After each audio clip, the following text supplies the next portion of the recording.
নমস্কার, শুভ সন্ধ্যা। শাশ্বতী সিনহা টক্সে আপনাদের সবাইকে স্বাগত। আপনারা শুনছেন বুদ্ধদেব বসুর নতুন উপন্যাস তিথি ডোর। আজ তৃতীয় অধ্যায়। এই অধ্যায়ের নাম কোথাও যাব না। শুরু করি। কোথাও যাব না, তোমার কাছেই থাকব, কিন্তু যেতেই হয়। শাশ্বতীর পালা এলো। কয়েক মাস আগে রাজেনবাবু এসেছেন নিজের বাড়িতে টালিগঞ্জে। ব্রিজের কাছাকাছি রসা রোড থেকে একটু পশ্চিমে ঢুকে ছোট একটু জমি সস্তায় কিনেছিলেন অনেক দিন আগে কোনো এক ফাঁকে। হঠাৎ স্থির করলেন বাড়ি করবেন। একেবারে হঠাৎ নয়, 6 মাস আগে থেকে মাস্টারের নিয়মিত আনাগোনা সত্ত্বেও রাজেনবাবু মনে মনে যা ভয় করেছিলেন তাই হলো। বিজু ফেল করল ম্যাট্রিকুলেশন পরীক্ষায়। ফেল করে কয়েকদিন খুব মন খারাপ করে থাকলো। তারপরই মেতে গেল গড়চা ফ্রেন্ডস ইউনিয়নের সীতা নাটকের ধুমধামে। সোজা কথা নাকি, তাকে সাজাতে হবে তুঙ্গভদ্রা। এ ছেলের হাতে রাজেনবাবু ভাবলেন কাঁচা টাকা না পড়াই ভালো।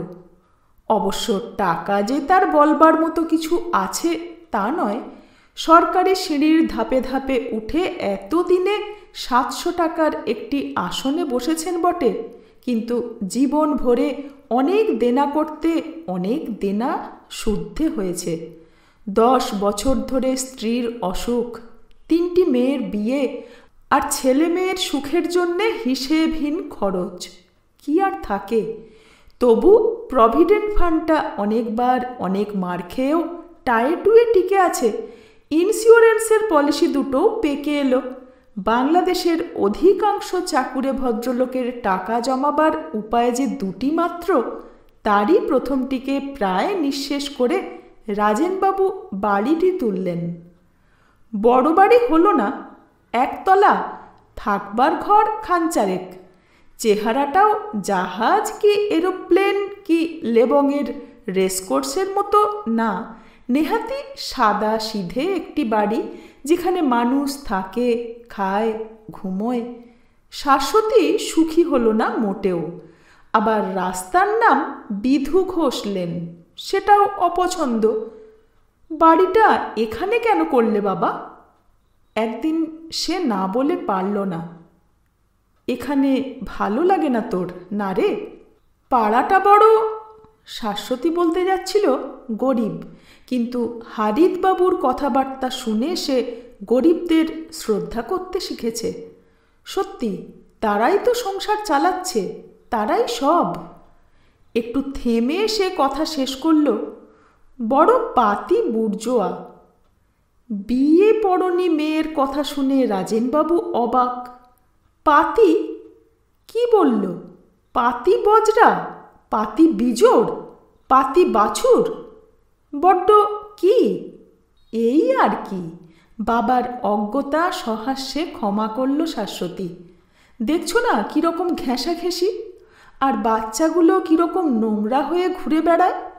জানলার তাকে পা ঝুলিয়ে বসে সাথী একটা কাঁচা পেয়ারা চিবিয়ে খাচ্ছিল।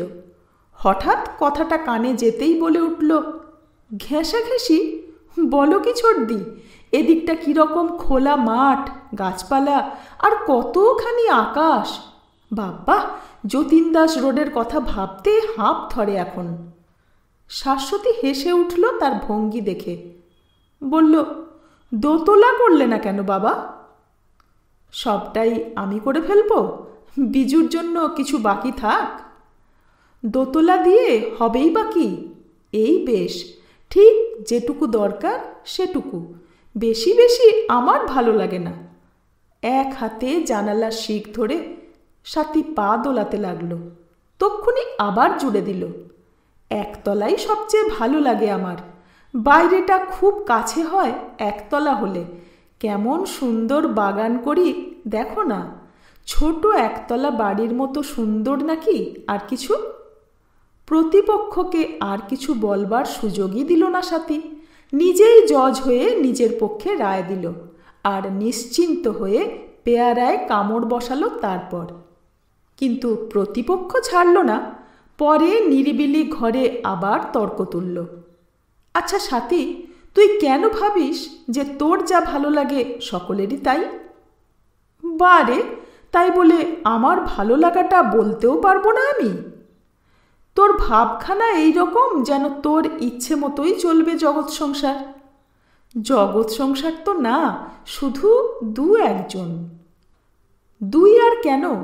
শাশ্বতী বাধা দিল কথায়। ওরকম মানুষ একজনের বেশি তো হতে পারে না, আর হলেও বিপদ।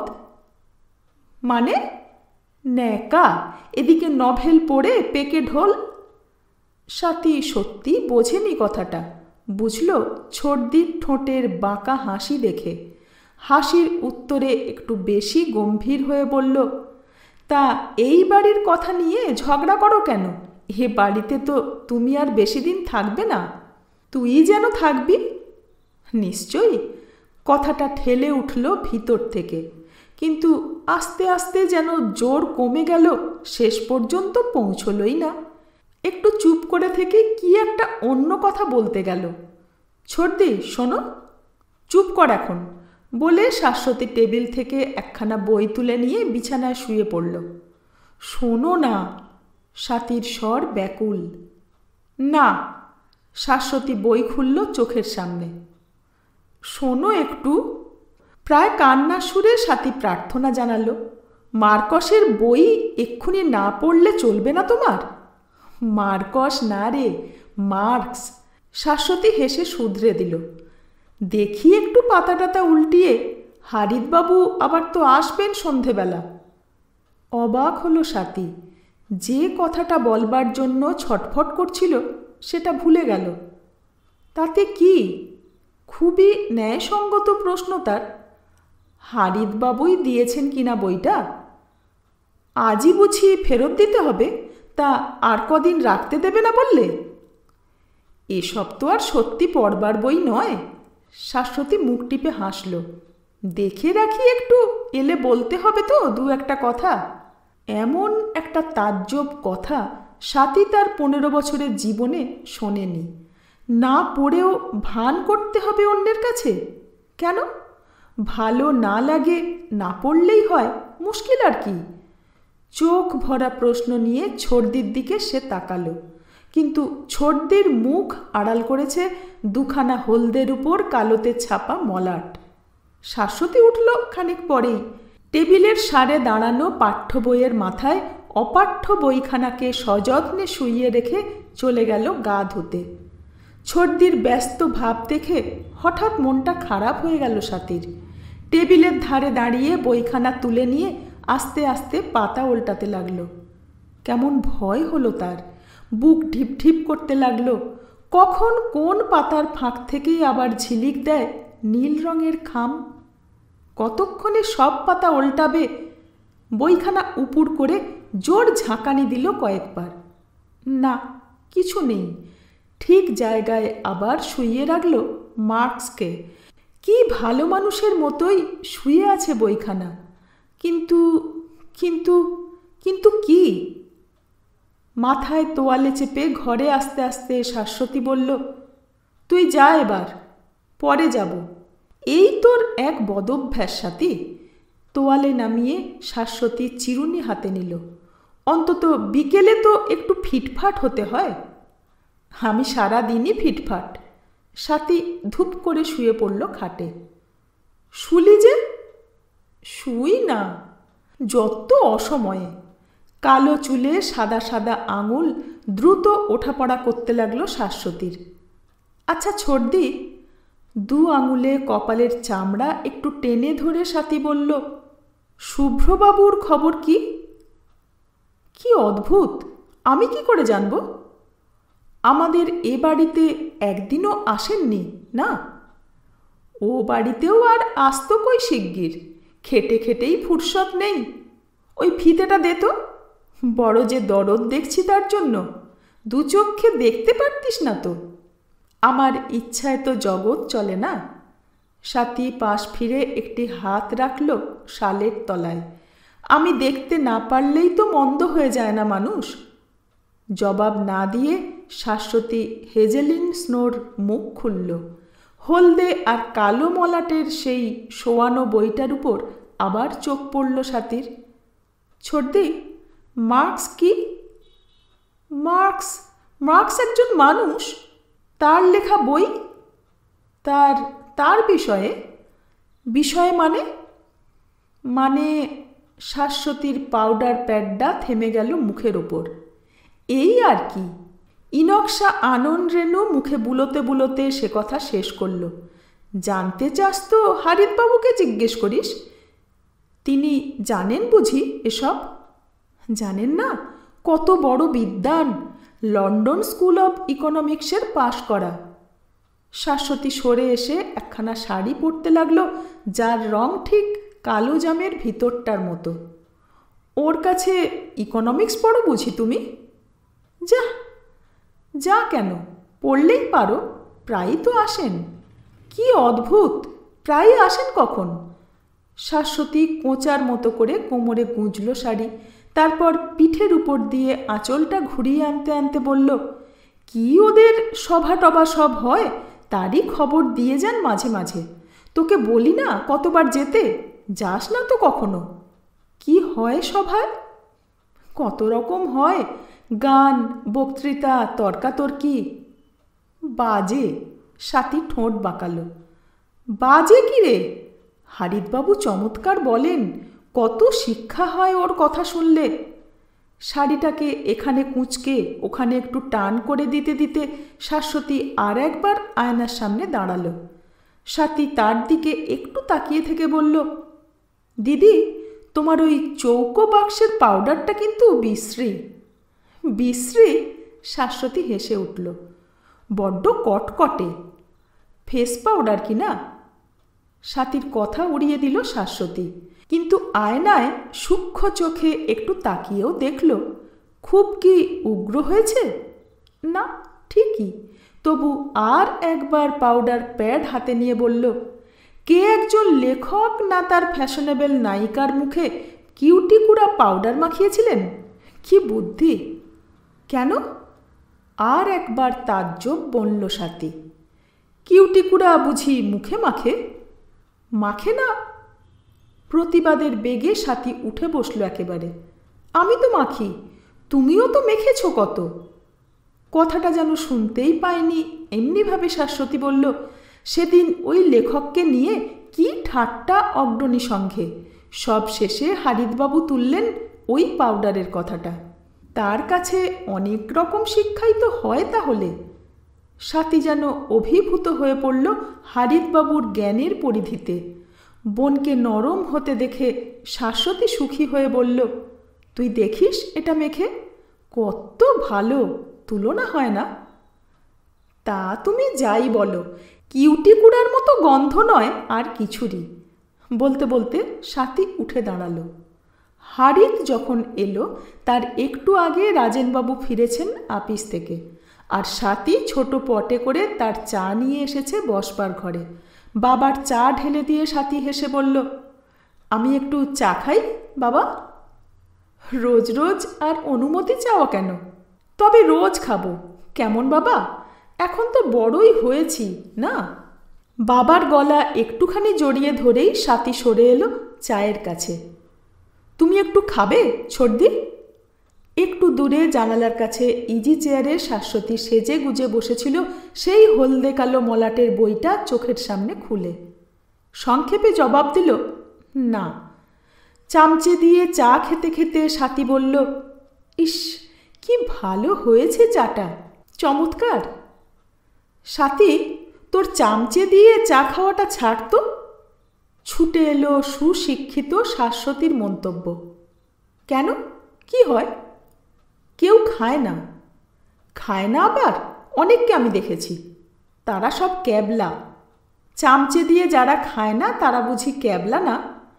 মুখে ও কথা বলে স্বাতী চামচে রেখে 2 আঙুলে পেয়ালা তুলল বয়স্ক ধরনে। তারপরেই, না, চামচে দিয়েই ভালো বলে তাকালো ছোটদির দিকে। কিন্তু শাশ্বতী হঠাৎ যেন একটু চঞ্চল হয়ে উঠে গম্ভীরভাবে চোখ ডোবালো বইয়ে। বাইরে জুতোর শব্দ হলো, আর মৃদু কিন্তু স্পষ্ট 3টি বিলিতি টোকা পড়ল দরজায়। রাজেনবাবু বললেন, দেখ তো কে। কিন্তু স্বাতী বসে বসেই বলল, আসুন। পর্দা ঠেলে হারিত ঘরে এলো। ঢিলে ঢালা রকমের একটা পাতলুন পরা আর গলা খোলা শার্ট। ঢুকেই রাজেনবাবুকে দেখে 2 হাত তুলে অভিবাদন জানিয়ে বলল, এই যে ভালো। স্বাতী, চা। রাজেনবাবুর ব্যস্ত ভাব। না না, আমি চা না। হারিত একটু ঝুঁকে স্বাতীর দিকে তাকালো। এসে অসুবিধে করলুম কি? ভাবখানা এইরকম যেন ঘরের 3 জনের মধ্যে স্বাতীই প্রধান। স্বাতী হেসে ফেলল। কীরকম জোর দিয়ে দিয়ে কথা বলেন ভদ্রলোক। চাকে বলেন চা, এসে কে এসছে। অসুবিধে কি? একটু থামল স্বাতী, আবার বলল, বসুন। স্বাতীর অনুরোধ উপেক্ষা করল না হারিত। কয়েক পা হেঁটে গিয়ে শাশ্বতীর পাশের চেয়ারটিতে বসে পড়ল। কি পড়লেন? সবটা হয়নি। চোখ আনত শাশ্বতীর, কণ্ঠ ক্ষীণ। হাঁটুতে হাঁটু তুলে টিপে টিপে পাইপে তামাক ভরতে ভরতে হারিত বলল, বিষয়টা শক্ত, তবে এ ছাড়া তো আর বিষয় নেই আজকাল। আমরা অবশ্য দিব্যি খেয়ে দেয়ে চাঁদের বিষয়ে পদ্য লিখে দিন কাটাচ্ছি। এদিকে একটা বড় রকমের লড়াই। পাইপ মুখে তুলে সে কথাটা শেষ করল, বাঁধল বলে। সেজন্য এখন থেকেই দেশলাই জ্বালতে গিয়ে হঠাৎ থেমে পাইপটা মুখ থেকে হাতে নামিয়ে গেঞ্জি পরা বাবাটির দিকে তাকিয়ে বলল, আই এম সরি। না না, তাতে কি, আমি বরং। রাজেনবাবু উঠতে গেলেন। আপনি বসুন। দেবতার বরদানের মতো হাতটি উঁচু করল হারিত। এতে অবশ্য কিছু নেই, তবে আমাদের দেশে একটা নিয়ম যখন আছে, আমি বরং বাইরে একটু পায়চারি। স্বদেশের প্রথাকে প্রতি পদক্ষেপে সম্মানিত করে হারিত পাইপ হাতে বেরিয়ে গেল। একটু পরে চায়ের পেয়ালায় শেষ চুমুক দিয়ে রাজেনবাবু আস্তে আস্তে উঠে ভিতরে এলেন। শাশ্বতী বসে বসে কয়েকটা আঁকা বাঁকা ভঙ্গি করল শরীরের, আর বসেই রইল। স্বাতী এলো বাবার সঙ্গে সঙ্গে। একটু বেড়াতে যাবে বাবা? চল। রাজেনবাবু তক্ষুনি রাজি। চলো, ওই মাঠটায় একটু হাঁটি। বেশ। 2 মিনিটে তৈরি হয়ে এলো স্বাতী। বাবা, শুয়ে পড়লে? যাবে না?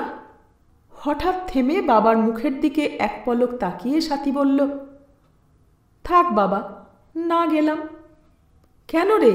চল, আমি এমনি শুয়েছিলাম একটু। স্বাতী শিয়রে বসে বলল, না বাবা, তুমি শো, আমি তোমার পাকা চুল বাছি। আর কি বাঁচবার সময় আছে? ইস, কটাই বা চুল পেকেছে তোমার, তাই নিয়ে এত জাঁক। হাত দিয়ে চুল সরাতে সরাতে তক্ষুনি আবার বলল, উফ, কত। সঙ্গে সঙ্গে পট লাগে। রাজেনবাবু নড়ে উঠলেন। কি ছেলে মানুষের মতো করো, চুপ করে শোও না। বাবার মাথাটি স্বাতী ঘুরিয়ে নিল নিজের ইচ্ছে মতো। চুলের মধ্যে আঙুল চালিয়ে বলল, সুন্দর চুল তোমার বাবা। হবেই, স্বাতীর বাবা তো আমি। আবছা শোনালো বাবার গলা। বাবার যখন একটা চুলও পাকেনি, কেমন ছিলেন দেখতে। সে যেন বাবাকে একরকমই দেখেছে বরাবর। মনে হয় এরকম ছাড়া আর কিছুই ছিলেন না কখনো। কিন্তু সত্যি তো আর তাই নয়। পুরনো 2-1টা ছবি আছে বাবার, এতই অন্যরকম যে দেখলে হাসি পায়। কিন্তু যখনকার ছবি তখন তো ঠিকই ছিল। বাবা, স্বাতী ডাকল। ও বাবা। ভারী নিঃশ্বাসের শব্দ শুনল উত্তরে। ও মা, ঘুমিয়ে পড়লে? কেমন অবাক লাগলো স্বাতীর বাবাকে এই সন্ধেবেলায় হঠাৎ ঘুমিয়ে পড়তে দেখে। নড়ল না, চুপ করে বসে রইল সেখানেই। আলো কমে কমে রাত নামল ঘরে। বাইরে থেকে হঠাৎ ভেসে এলো হাসির শব্দ, সরু মোটা গলায় মেশানো। সন্ধ্যের পর স্কুলের পড়া নিয়ে বসে স্বাতী বলে উঠল, ছোটদি, হারিতবাবুর বইটা? বইটা কি? ফিরিয়ে দিলেই পারতে, পড়বে তো আর না। তোর তাতে কি? ঝামটা দিয়ে মুখ ফিরিয়ে শাশ্বতী ভাবতে লাগলো, হারিত যে বলে গেল রোববার বিকেলে ইউনিভার্সিটি ইনস্টিটিউটে যেতে, সেটা কেমন করে সম্ভব হবে। পরের দিনও এই কথাই ভাবছিল সে। দুপুরবেলা বই হাতে পাড়ার দুটি সহপাঠিনীর সঙ্গে কলেজের উল্টো দিকের ফুটপাথে দাঁড়িয়ে। অগ্রণী সংঘে যে কটি সভায় সে গিয়েছে সবই রাসবিহারী অ্যাভিনিউয়ের এক বড় লোকের বাড়িতে। একা যাওয়া আসা করা গেছে সহজেই, কিন্তু কলেজ স্কোয়ার, এদিকে হারিতের কাছে প্রকাশ করেনি তার এই অসুবিধের কথাটা। কি ভাববে সে? কত মেয়ে আজকাল একলা টহল দেয় সারা শহর, আর সে বুঝি। উঠে পড়ুন। ছোট ছাই রঙের একটি গাড়ি এসে থামল ঠিক তার সামনে। উঠে পড়ুন, হাত নেড়ে আবার ডাকল হারিত। আপনি? আসুন। হারিত হাত বাড়িয়ে দরজা খুলে দিল। শাশ্বতীর চেহারাটা হলো মূর্তিমতী দ্বিধা। আমতা আমতা করে বলল, না, আমি ট্রামেই। পাশের মেয়েটি কানে কানে বলল, কে রে? হারিত গলা বাড়িয়ে বলল, ও, বন্ধুদের জন্যে বুঝি? তা সকলকে তুলে নিতে পারলে আমি তো সুখী হতাম খুব, কিন্তু দেখছেন তো একজনের বেশি। অতএব আপনারা অনুমতি করলে। একটু হেসে সে অন্য মেয়ে দুটির দিকে তাকালো। যা। পাশের মেয়েটি আস্তে একটু ঠেলে দিল শাশ্বতীকে। দয়া মায়াও নেই তোর? ওই যে ট্রাম, বলে এগিয়ে গেল অন্য মেয়েটি।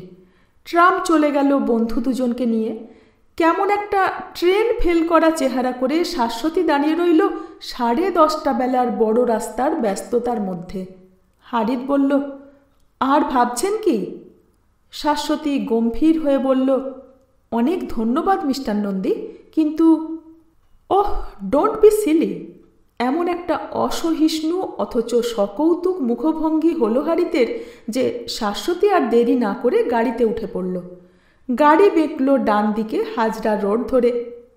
এ কি? শাশ্বতী দরজা ধরে চেঁচিয়ে উঠল, এদিকে না। হারিত কোনো জবাব না দিয়ে গাড়িটিকে আস্তে দাঁড় করালো একটি পেট্রোল পাম্পে। স্বস্তির নিঃশ্বাস পড়ল শাশ্বতীর। মুখ দিয়ে বেরিয়ে গেল, ও। পকেট থেকে পাইপ বের করল হারিত। গাড়ির গায়ে ঠুকে ঠুকে পোড়া তামাক ফেলল। তারপর মুখ ফিরিয়ে বলল, আপনি ভেবেছিলেন আমি আপনাকে নিয়ে পালিয়ে যাচ্ছি? আগুনের রং ছড়িয়ে পড়ল শাশ্বতীর কুমারী মুখে। দৃশ্যটা উপভোগ করতে করতে হারিত আবার বলল, আর সেরকম কোনো দুরভিসন্ধি যদি আমার থাকেই, আপনি ভয় পাবেন কেন? নিজেকে রক্ষা করতে পারবেন না? শাশ্বতী মুখ ফিরিয়ে দেখতে লাগলো কাঁচের স্তম্ভে ফিকে সোনালি পেট্রোলের বুড়বুড়ি তোলা নেমে আসা। একটু পরে গাড়ি চলল রসা রোড ধরে বরাবর দক্ষিণে। জলজলে রোদ, ট্রাম বাস ভর্তি, প্রত্যেকটি বাড়ি ফেরা ট্রামে তার কলেজের মেয়েরা। কি অস্বস্তি! মনে হচ্ছে অপরাধ করলাম।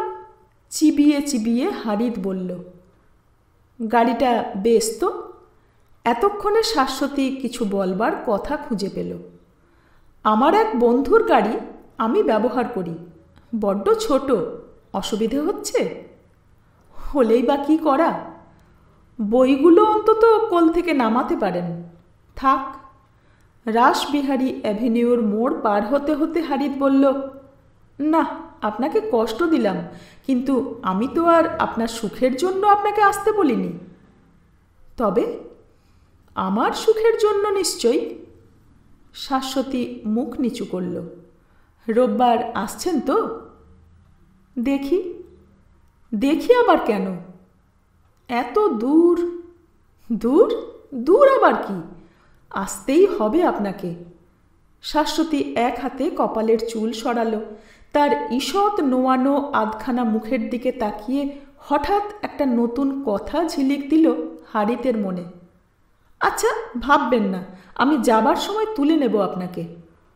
না না, এতে আটকাবার কি আছে? মিছিমিছি অসুবিধে, অন্তত ট্রাম বাসের চেয়ে বেশি অসুবিধে না। সে কথা না। তবে আবার কি? 6টায় তৈরি থাকবেন, আমাকে যেতে হবে একটু আগেই। না, সত্যি দেখুন। সত্যি দেখুন, মুখে মুখে ঠাট্টা করে উঠল হারিত। শাশ্বতী হেসে ফেলল। বড় রাস্তায় গাড়ি থেকে নেমে শাশ্বতী গলিটুকু হেঁটে এলো। কেন, বাড়ি পর্যন্ত গাড়িতে এলে কি হতো? সত্যি কি বিশ্রী আমার মনের এই বাজে সব, মানে হয় না কোনো। রোববার যাব হারিতের সঙ্গে গাড়িতে, নিশ্চয়ই নিশ্চয়ই, কিন্তু হলো না। রাজেনবাবু বললেন, তুই একা ওর সঙ্গে যাবি কি রে?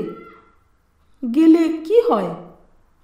হবে আবার কি, এরকম যায় না, তুই ওকে না বলে আয়।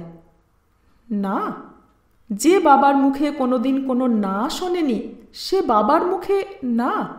যেখানে গেলে নানা বিষয়ে শিক্ষা হয় সেখানেও নিজের ইচ্ছে মতো যেতে পারবে না, এত পরাধীন সে।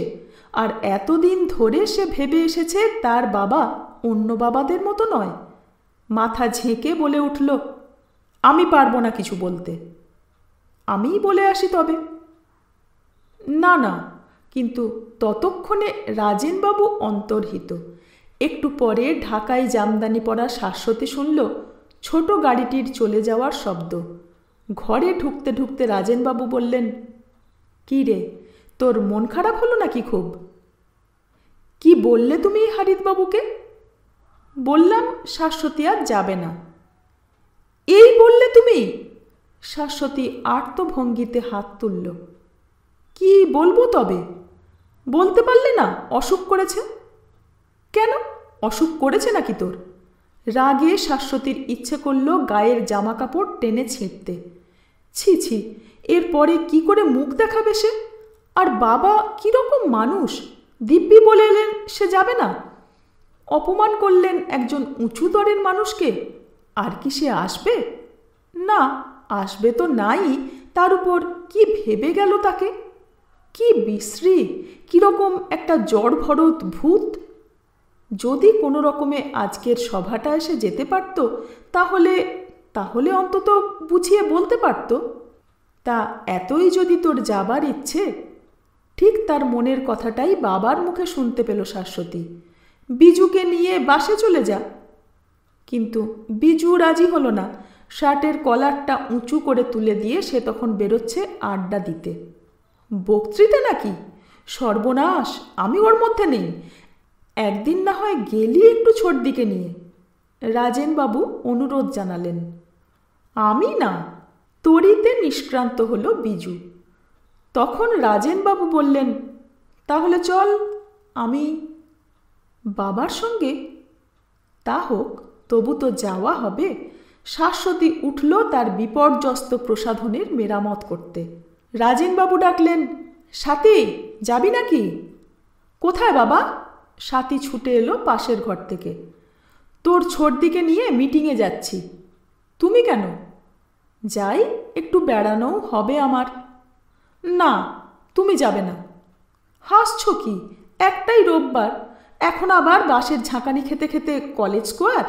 পাগল!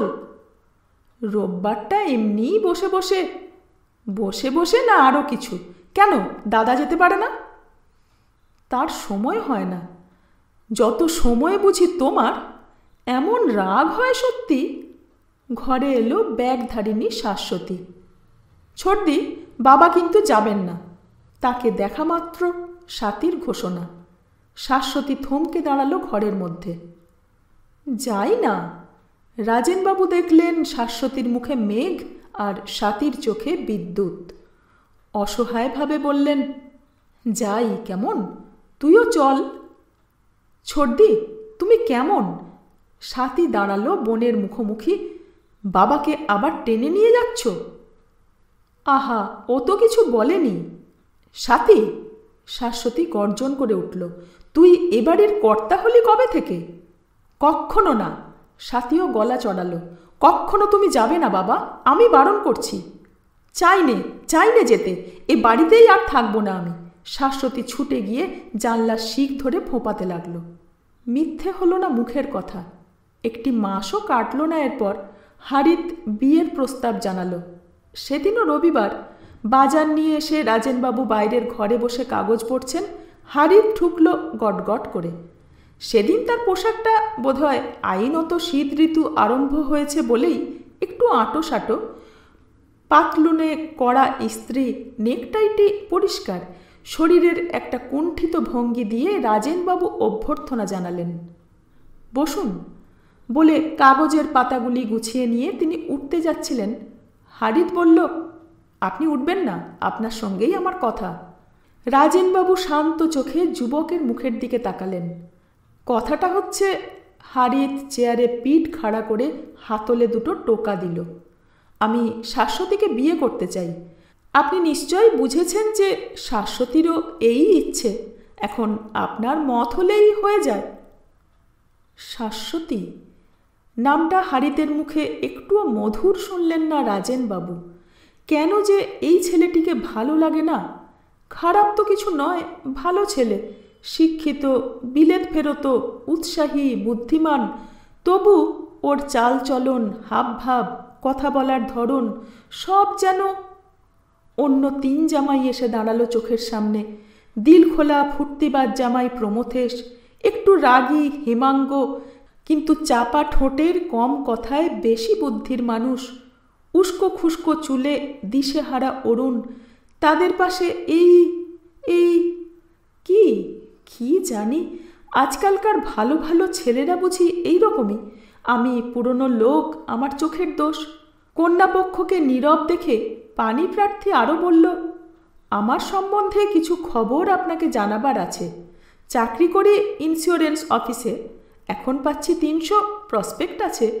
বাবা উকিল, আইনের বইটই লেখেন, থাকেন ভবানীপুরে ঠাকুরদার আমলের বাড়িতে, 2 কাকাও সেখানে। আমি সম্প্রতি আলাদা ফ্ল্যাট নিয়েছি রাসবিহারী অ্যাভিনিউয়ে। কেন? একটুও দেরি না করে জবাব দিল হারিত, আপনার মেয়েরই সুখের জন্য। চেয়ারে হেলান দিয়ে বলল, তাহলে আপনি কি বলেন? তোমার বাবার সঙ্গে কথা বলবো। নিশ্চয়ই, ওসব ফর্মালিটি তো আছেই, তবে এ বিষয়ে বাবার যখন আলাদা কোনো মত নেই, আপনি আমার সঙ্গে। হারিত উত্তরের জন্য রাজেনবাবুর মুখের দিকে তাকালো। উত্তর না পেয়ে উঠে দাঁড়ালো। আচ্ছা চলি, কাল আবার আসবো এই সময়। দরজার দিকে যেতে যেতে একটু থামল রাজেনবাবুর সামনে। গলা নিচু করে চোখে কেমন একটা উদাস ভাব এনে বলল, একটা কথা বলি, এ বিয়ে হবেই। আশা করি মিছিমিছি একটা গোলযোগ। দেখি